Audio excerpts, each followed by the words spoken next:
Սուրբ Գրիգոր Նարեկացի, մեկնություն երկերկոցի, գլուխ 4. Փեսան ասում է հարսին. աղավասիկ կաս գեղեցիկ իմ, մերձավոր իմ գեղեցիկ, քո աչքերն աղավնիներ են, 4 գլուխ առաջին համար. Այսինքն, թե ներկայիս քո այդ գեղեցկությունը գոյացավ իմ այլակերպ պսակվելով, այսինքն իմ գլուխը փշով պսակելով,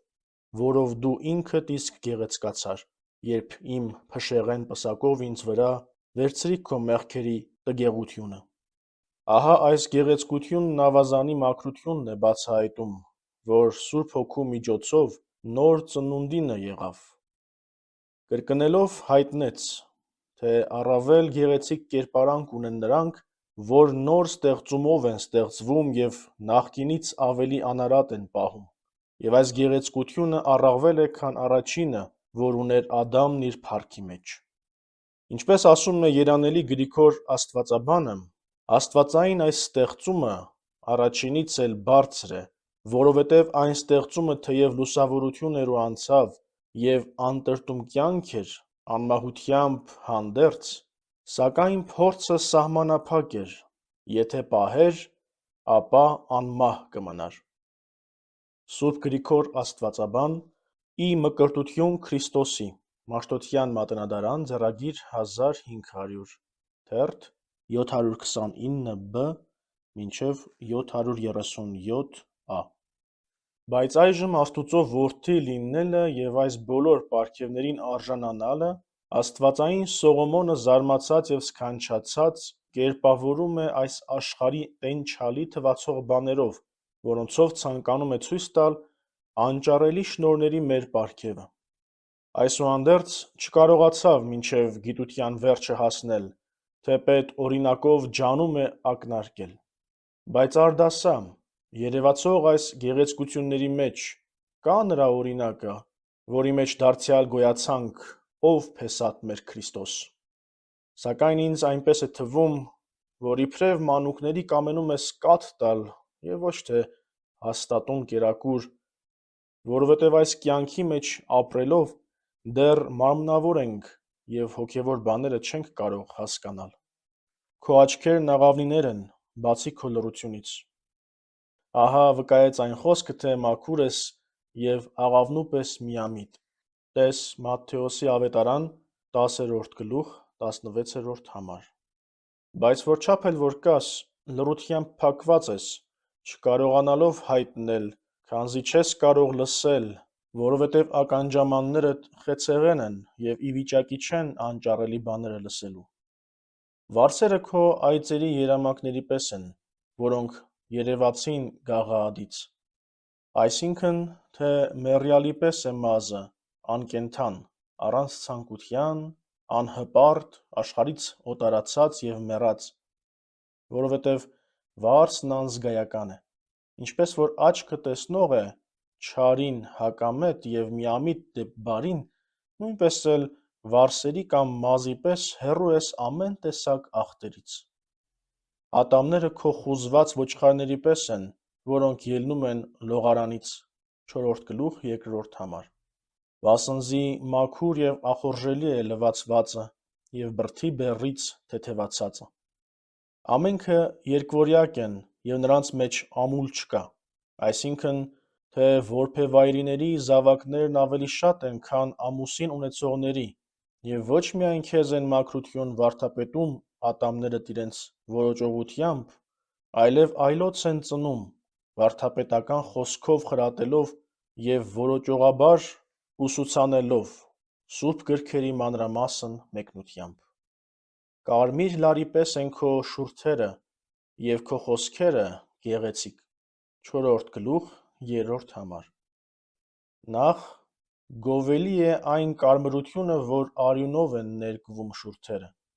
ապա այն, որ ավետարանական խոսքերով են բարբառում և համակ հոգևոր խոսակցությամբ։ Բայց լարը պետք չէ աչքաթող անել, որովհետև շատ բան լարով է թակարդվում։ Արդ ասում է, որ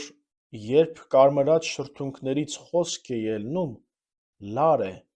և մարդկանց թակարդում է և բարությամբ առ Աստված քաշում։ Նռան կեղևի պես են այտերը քո, բացի քո լռությունից։ 4-րդ գլուխ, 3-րդ համար։ Նուռը երկու բնություն ունի, քանզի երևացողները խիստ են, իսկ աներևույթներն նախորժելի և շատ առողջարար։ Արդ Քրիստոսի հարսը, այսինքն եկեղեցին, վրայից երեսը սքողել է առաքինական վարքով, իսկ քայլվածքը խիստ և տաժանելի, այսինքն արտաքուստ նռան նման։ Սրանք դրսից նռան ձևով, իսկ ինչ որ ներսում է ամբարված հույսն է և սերը և հավատն առ Աստված, որի հույսով ամեն ինչ համբերում է, որովհետև ինչպես նռան մեջ ամբարվածները ուտելու համար շատ ցանկալի են, նույնպես էլ առաքինի վարքը քրտնալիր է և մեծ տքնությամբ լեցուն, իսկ նրա պտուղը ամբողջությամբ փառավոր է և փառավորված, որի համար մարգարեն ասում է. «Թագավորի աղջկա ողջ փառքն իր ներսում է»։ Գիրք Սաղմոսաց, 44-րդ գլուխ, 14-րդ համար։ Բացի քո լռությունից, թե որքան գեղեցիկ ես, լռության մեջ է և առայժմ չի հայտնվում, քանի դեռ մարմինդ տկարությամբ է պատած, ըստ այնմ, ինչ որ աչքը չտեսավ, ականջն էլ չլսեց։ Դավթի աշտարակի պես է պարանոցը քո, որ շինված է թալպիովթի մեջ։ Դավիթը նշանավոր աշտարակ է շինել, և դրա վայելչությանն է նմանեցնում հարսի պարանոցը։ 1000 վահաններ են կախված նրանից, և բոլոր նետերը սպառազինյալների։ 1000-ը շատություն է ցույց տալիս, ըստ այնմ, թե Աստծո կառքերը բյուրապատիկ են և կառավարողները 1000։ Գիրք Սաղմոսաց, 67-րդ գլուխ, 18-րդ համար։ Առաքյալը ևս հավատը վահան է կոչում, ասելով. «Առեք վահանը հավատի»։ Պողոս առաքյալի թուղթը Եփեսացիներին, 6-րդ գլուխ, 16-րդ համար, որ կախված է պարանոցի շուրջը, որով գեղեցկացած Դավթի աշտարակին է նմանեցնում։ Երկու ստինգները քո, իբրև երկու ուլ երկվորյակ, որ արածում են շուշանների մեջ։ 4-րդ գլուխ, 5-րդ համար։ Երկու ստինգ է ասում, որովհետև մարդու մեջ երկու բնություն կա, մարմին և հոգի։ Եվ մարմինը ունենալով երկու աչք, հոգին և միտքը ընտրությամբ է արածում, որովհետև փշերը թողնելով շուշաններով է սնվում, այսինքն հոգևոր կերակուրներով։ Մինչև որ տիվը պայծառանա և ստվերները շարժվեն։ 4-րդ գլուխ, 6-րդ համար։ Տիվը և լույսը ով է, եթե ոչ Սուրբ Հոգին, և նույն ինքը Քրիստոսը, որ մտքի միջից ստվերն է հալածում։ Ըստ այնմ, թե քեզանից է Տեր կենացաղբյուրը, և քո երեսի լույսով ենք տեսնում լույսը։ Գիրք Սաղմոսաց, 35-րդ գլուխ, 10-րդ համար։ Որով և նրանցով լուսավորվում են միտքն ու սիրտը, որ ստինգների մեջ են, որոնցից էլ կաթը հոգևոր կենդանության շնորհիվ ժողովվելով մակարդվում է այլոց կերակուր տալով։ Արդ այս բանն առաքյալը ևս համառոտ կերպով մեկնում է, թե անձն ամբողջ եկեղեցին է, և նրա մեջ բաժանված շնորհները զգայարաններն են որպես մարմնի անդամներ, որ մեկ առ մեկ թվարկում է կոչելով աչք, շրթունք, ատամ, այտ, պարանոց և որովայն։ Համեմատիր Պողոս առաքյալի թուղթը Հռոմեացիներին, 12-րդ գլուխ, 4-ից 5-րդ համարներ։ Աչք ասելով հասկացվում են մարգարեները, որոնք կանխատես եղան այս շնորհներին, ինչպես ինքն այս Սողոմոնը և իր նմանները։ Պարանոցը, որի վրա հաստատված է գլուխը, և որին միացած է ողջ կենդանությունը, վերևում, ներքևում, հարմարված բոլոր զգայություններով հանդերձ, որ Դավթի աշտարակին նմանվեց, որ շինեց թալպիովթի մեջ, պատերազմողների դատավարության համար, որ մեծն Պողոսն է և իր նմանները, որոնց վրա Քրիստոսն է կեցած, որտեղից էլ ամենայն կենդանությունն է բաշխվում եկեղեցուն, որոնց համար վկայում է Տերը, թե գետերը նրա որովայնից պիտի բխեցնեն ջրերի կենդանությունը։ Հովհաննեսի ավետարան, 7-րդ գլուխ, 38-րդ համար։ այսինքն հոգու շնորհները։ Նույնպես եւ Ատամը կարմրած շրթունքներով, որ որովայնից են վեր բերված, որոճալով մանրում է գրքերի խոսքերը, անհայտները հայտնի դարձնելով եւ մարդկանց իմացնելով, նաեւ լուսավորելով մյուս նվաստ անդամները եկեղեցու մարմնի մեջ, որ բովանդակում է մարդուն եւ Քրիստոսի հարսն է լինում։ Գնացի միայնակ զմուրսի լեռը եւ բլուրը կնդրուկի։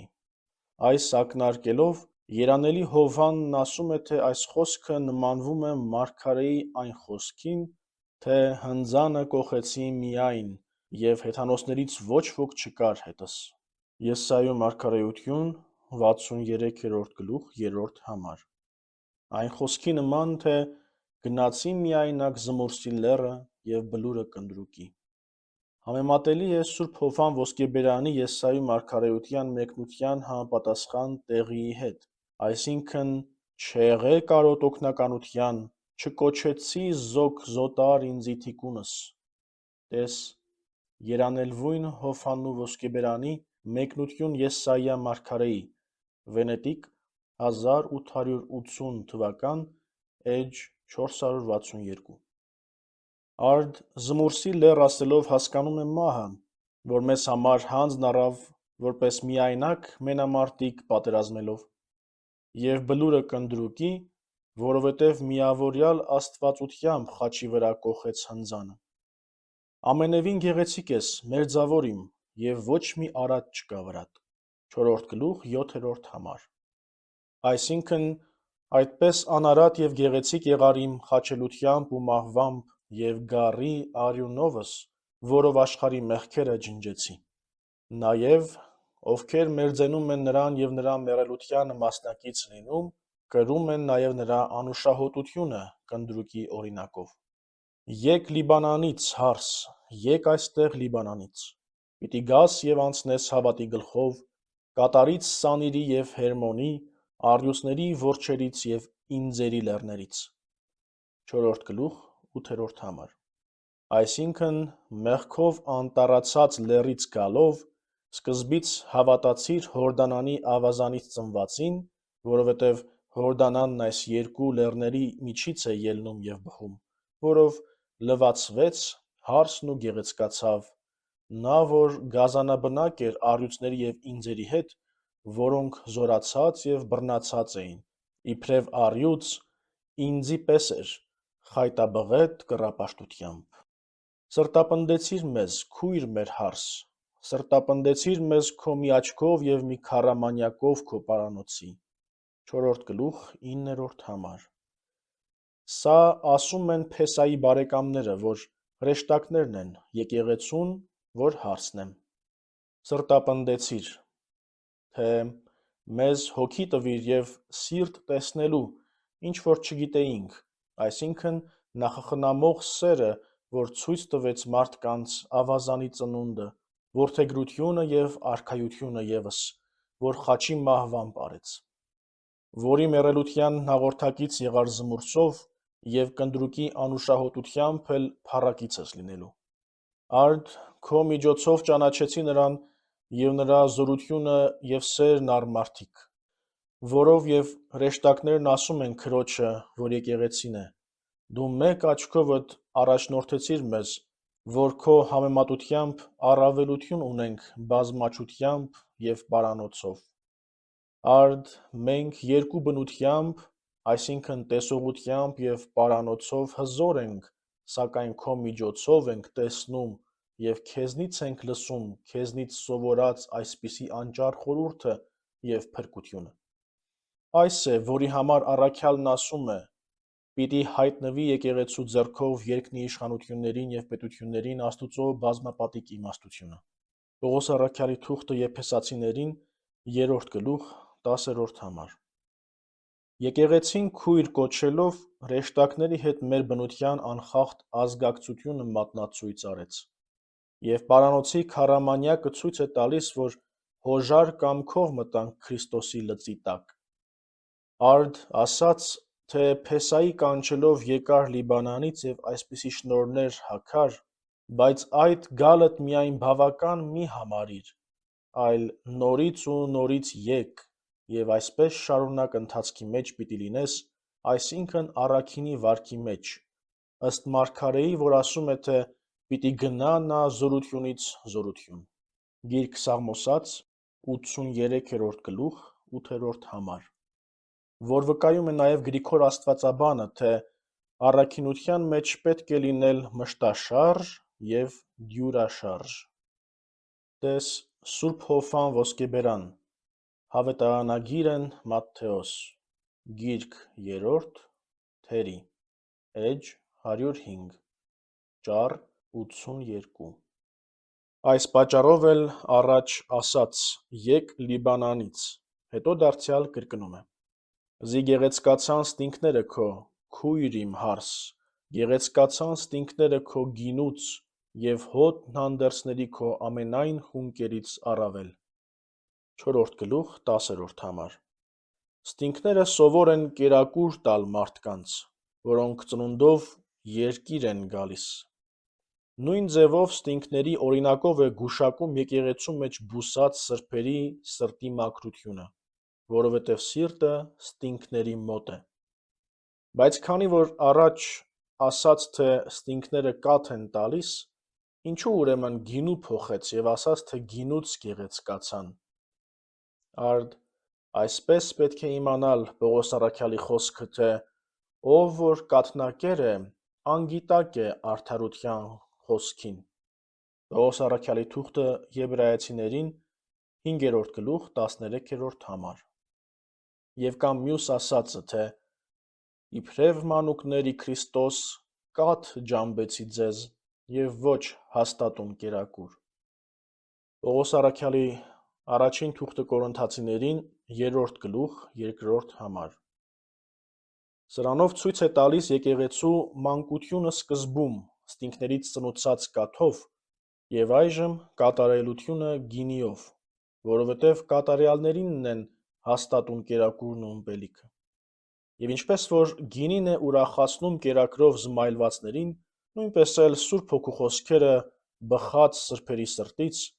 այսինքն ստինքներից, զվարճացնում են լսողներին և պարգևում անպատմելի կենդանություն և ուրախություն։ Նույն ձևով կարելի է հասկանալ հանդերձների հոտը, որ խունկի պես է բուրում։ Քանզի ովքեր անուշահոտ առաքինությունների և բարի վաստակի են ձեռնամուխ լինում, ոչ միայն պատճառ են լինում իրենց փրկության, այլև իրենց մերձեցողներին և իրենց տեսնողներին էլ շահեցնում են ոչ միայն կենդանության ժամանակ, այլ առավել ևս մահվանից հետո, թեկուզ շատ ժամանակներ անցնեն։ Մեղր են կաթեցնում շրթունքները քո, քույր իմ հարս, մեղր և կաթ է քո լեզվի ներքո, և քո հանդերձների հոտը կնդրուկի հոտի պես։ 4-րդ գլուխ 11-րդ համար։ Սա արդեն շատ մեկնության պետք չունի։ Մեղր է կոչում քաղցր և ախորժելի վարդապետությունը, որ Քրիստոսի մերձավորներից և հարսնացածներից է տրվում մարդկանց և քաղցրանում լսողների սրտում, ըստ Դավթի, թե «Քո խոսքերն իմ քիմքի մեջ քաղցր են մեղրից ավելի»։ Գիրք Սաղմոսաց 118-րդ գլուխ 103-րդ համար։ Էլ չեմ ասում, որ մարգարեի կերածը քաղցրացավ ուտելու ժամանակ, մինչ ուտելուց առաջ բերանի մեջ լեղի էր և կուլ տալու ժամանակ քաղցր։ Վասնզի առաքինությունը ևս սկսելիս դառն է, իսկ հետո քաղցր։ Մեղր և կաթ քո լեզվի ներքո։ Մանուկներին կաթ, իսկ կատարյալներին մեղր։ Նախ, բոլոր լեզուներում այս անուշ կերակուրը տվողին պետք է համարել երանելի Հովհան տիեզերական վարդապետին, աստվածաբանին, տես Սուրբ Գրիգոր Աստվածաբան, Աթանասիոս եպիսկոպոս Աղեքսանդրացի, Մաշտոցյան մատենադարան, ձեռագիր 1500, թերթ 775-ից մինչև 780-ա և նրանց նման անուշ կերակուր ունեցողներին։ Դարձյալ կրկնում է ասելով. «Եվ քո հանդերձների հոտը իբրև կնդրուկի հոտ»։ Այս է անուշահոտ պատարագը, որ հոտոտում է Աստված նրանց հոտից, ովքեր իրենց կամքը, խորհուրդները և մարմինները իրենք են մատուցում Աստծուն որպես ողջակեզ։ Պարտեզ ես գոցված, քույր իմ հարս, պարտեզ գոցված և աղբյուր կնքված։ 4-րդ գլուխ 12-րդ համար։ Տես, թեպետ պարտեզ է, բայց գոցվելու պետք ունի, թեպետ աղբյուր է, բայց կնքվելու կարիք ունի, որպեսզի կերակուր և ըմպելիք չդառնա օտար հոտերի և չնետել մարգարիտը խոզերի առաջ և չտալ օտար լսելիքներին։ Առաքումը քո դրախտ է նռնենյաց, մրգաբեր պտուղներով հանդերձ, ծաղիկ նարդոսով հանդերձ, նարդոս և քրքում, եղեգն խունկ և կինամոն, Լիբանանի ամեն տեսակ փայտերով հանդերձ, զմուրս և հալվե, ամենայն առաջնագույն յուղերով հանդերձ։ 4-րդ գլուխ 13-րդ համար։ Եթե բառ առ բառ մեկնեմ այս, լսողներդ կձանձրանաք, բայց քանի որ իմաստների դուռը բացել եմ, որ ուրիշ վարդապետներ շատ են մանրամասնում, ես պիտի համառոտեմ և առաքյալի խոսքերով պետք է ավարտեմ, որ ասում է. այս է հոգու պտուղը, սեր, խնդություն, խաղաղություն։ Պողոս առաքյալի թուղթը Գաղատացիներին 5-րդ գլուխ 22-րդ համար։ Եվ այլ տեղ թե գութ, ողորմություն, հավատ, հույս, սեր, հեզություն, խոնարհություն, քաղցրություն,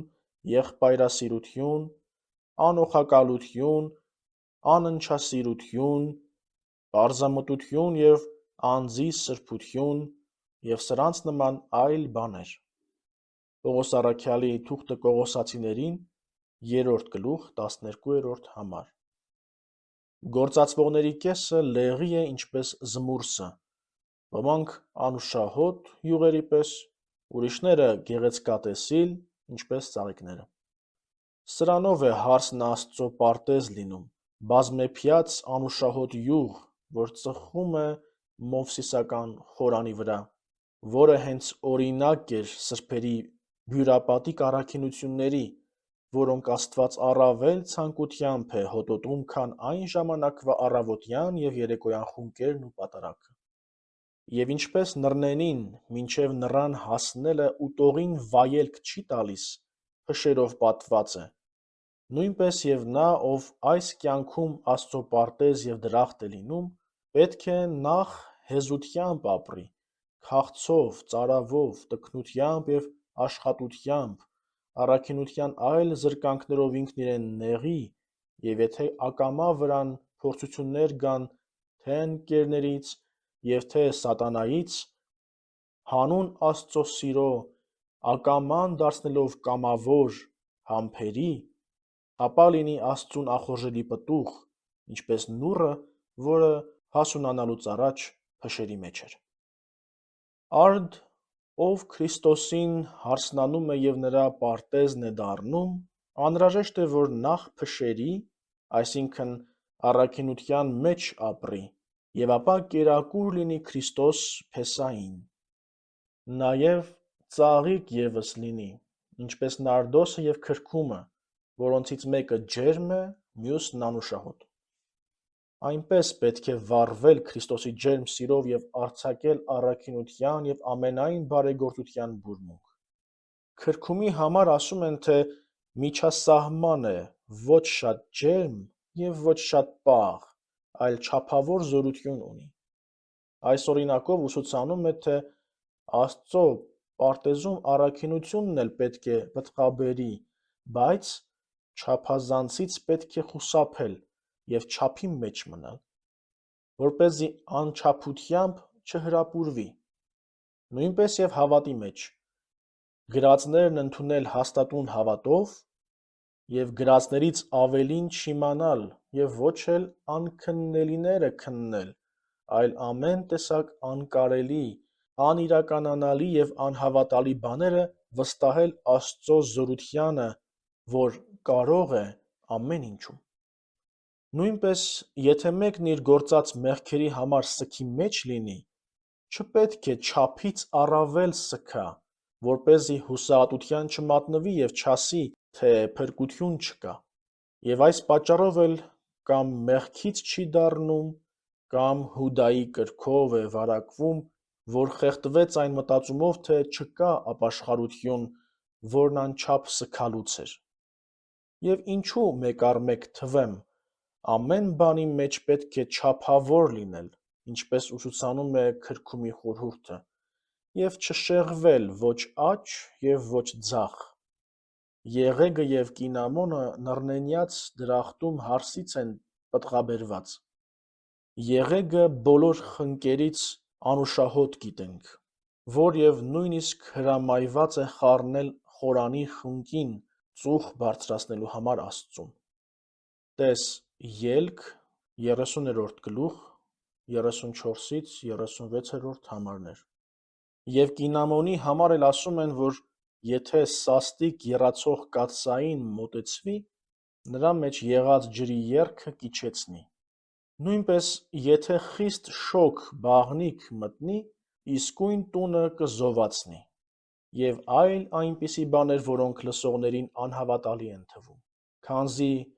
ասում են, որ եթե քնած մարդու բերանի վրա մեկը կինամոն դնի և որևէ բան հարցնի, ապա պատասխան կստանա, այսինքն քնի մեջ է, բայց արթուն է, ընդ որում լսած հարցերին տալիս է հստակ ու պատշաճ պատասխան։ Փաստորեն թվում է քնած, բայց արթուն է։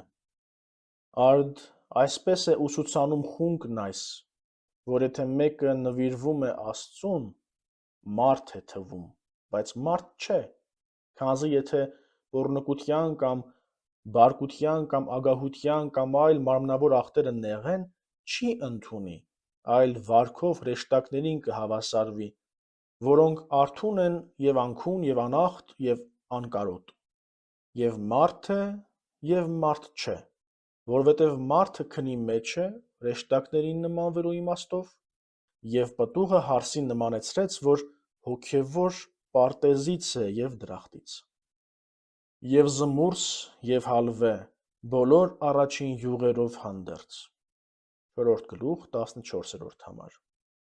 Զմուրսը Քրիստոսի մեռելության և թաղման նշանն է, իսկ հալվեն և այլ առաջին պատվական յուղերը մարմնին միացած աստվածության, որով մահը կրեց։ Արդ ցույց տվեց, թե մարդը փայտ էր Լիբանանից, մեղքերի անտառից, որ Լիբանանից գալով և Քրիստոսին չարչարակից և մահակից լինելով և մեղքերը մեռցնելով, Քրիստոսի անուշահոտ հարսը եղավ, նրան միանալով վարքի մաքրությամբ, ինչպես ասում է առաքյալը, թե «Դուք, որ մի անգամ մկրտվեցիք Հիսուս Քրիստոսի մեջ, նրա մահով է, որ մկրտվեցիք, նրա մկրտությամբ մահվան մեջ թաղվեցիք, քանզի ինչպես մեռելներից հարություն առավ Քրիստոս Հոր փառքով, նույնպես և մենք կշրջվենք ի նորոգումն կյանքի, քանզի ինչպես որ տնկակից եղանք նրա մահվան նմանությամբ, նրա հարությանը ևս պիտի հաղորդակցվենք»։ Պողոս առաքյալի թուղթը Հռոմեացիներին 6-րդ գլուխ 3 համար։ Նաև աստվածությամբ անուշահոտում է, ինչպես ասաց աստվածային Սողոմոնը. «Աղբյուր պարտեզների, ջրհոր Լիբանանից հոսած կենդանի ջրի» 4 գլուխ 15 համար։ Սրանով հարսի գեղեցկությունն առաջվանից ավելի է հավելում, զի առաջ պարտեզ կոչեց հարսին և ապա փոքր ինչ առաջ գալով պարտեզների աղբյուր, թե ոչ միայն դու պարտեզ եղար, այլև բազում այլոց էլ ոռոգելով Աստծու պարտեզ և դրախտ ես դարձնում, պտղաբերելով արդարության պտուղը։ Եվ ինքն Աստված ջրհոր կոչվեց, ինչպես ասաց մարգարեի բերանով. «Ինձ կենդանի ջրերի աղբյուրի մեջ թողեցին» Երեմիայի մարգարեություն 2 գլուխ 13 համար։ Եվ նույնպես Տերը Սամարացուն ասաց. «Եթե իմանայիր դու Աստծո պարգևները և ով է, որ ասում է քեզ, թե տուր ինձ ջուր խմելու, դու կխնդրեիր նրանից, և նա կտար քեզ ջուրը կենդանի»։ Հովհաննեսի ավետարան 4 գլուխ 10 համար։ եւ դարձյալ թե ով որ ինձ հավատա, կենդանի ջրերի գետերը նրա որովայնից պիտի բխեն։ Հովհաննեսի ավետարան 7-րդ գլուխ 39-րդ համար։ Արդ, ինչպես որ հաղորդակից են դառնում աստվածության անուշահոտությանը, որին ովքեր մահակից են լինում եւ հարսնանում են նրան, նույնպես էլ նրա նման կենդանի ջրի ջրհոր կլինեն նրանք, ովքեր նրան հարսնանան, ինչպես ինքը, թող որ եկած լինեն Լիբանանից, այսինքն մեղքերի անտառից, քանզի անտառ է Լիբանանը։ Սա հետո Հովհաննես ավետարանիչն էլ է մեկնում, այս ասում էր հոգու համար, որ պիտի ընդունեին նրան հավատացողները։ Հովհաննեսի ավետարան 7-րդ գլուխ 39-րդ համար։ Զարթիր հյուսիսում եւ եկ հարավ 4-րդ գլուխ 16-րդ համար։ Այսինքն գնա հյուսիս, եկ հարավ։ Հյուսիս են կոչվում Սատանան եւ իր գործերը, ինչպես ասում է այս նույն Սողոմոնը, թե խիստ է հյուսիսի հողմը։ Գիրք Առակաց 27-րդ գլուխ 16-րդ համար։